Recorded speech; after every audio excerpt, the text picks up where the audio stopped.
Your phone is face down on the table, the room is quiet, and within 6 minutes, your hand is already moving toward it. That's not boredom, that's not habit, that's your brain actively fleeing from something it cannot tolerate. Silence. Psychologist Timothy Wilson at the University of Virginia ran an experiment that sounds almost unbelievable. He left people alone in an empty room for 15 minutes with nothing to do but sit with their own thoughts, no phone, no book, just a chair and a button that delivered a mild electric shock if pressed. Two-thirds of the men and a quarter of the women chose to shock themselves rather than sit in silence.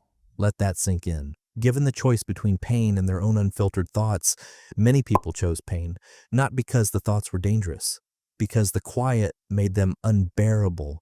Here's the reframe. You've been taught that silence is peaceful, rest, a reward after a long day. But for your brain, silence isn't rest at all. It's exposure. The moment external noise disappears, your mind doesn't relax. It turns inward, and it starts running old files you thought were closed. Why would evolution build a brain that's uncomfortable with stillness? Because for most of human history, stillness meant vulnerability. A quiet forest wasn't peaceful. It meant a predator was already close enough that the birds had stopped singing. Your ancestors who stayed alert in silence survived. The relaxed ones didn't get to pass on their genes. So your brain inherited a simple rule. Quiet is not safety.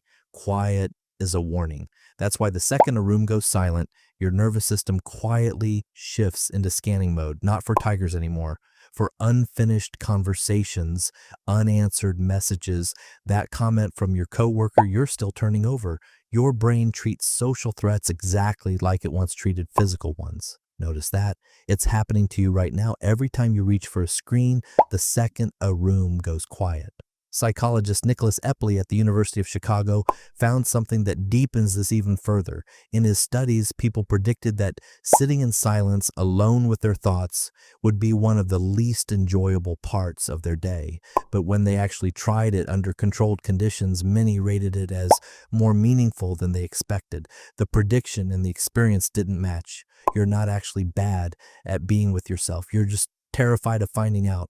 But here's what nobody tells you. That fear you feel in silence isn't a flaw, it's a signal.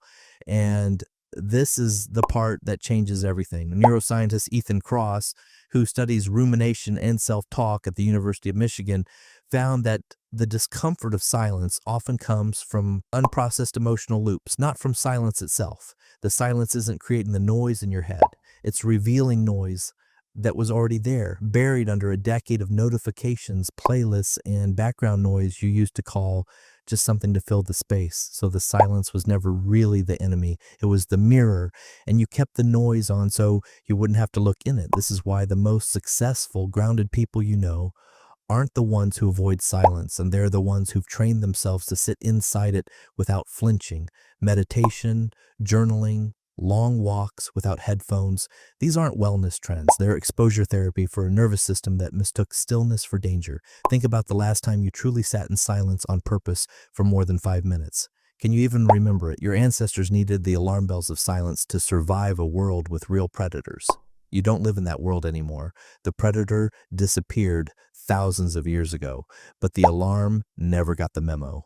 So tonight, when the room goes quiet and your hand starts drifting toward your phone, pause just for a moment. That reach isn't relaxation. It's an old alarm going off in a world that no longer needs it. The silence was never something to escape. It was something to finally sit inside. If you enjoyed this, consider subscribing for more videos.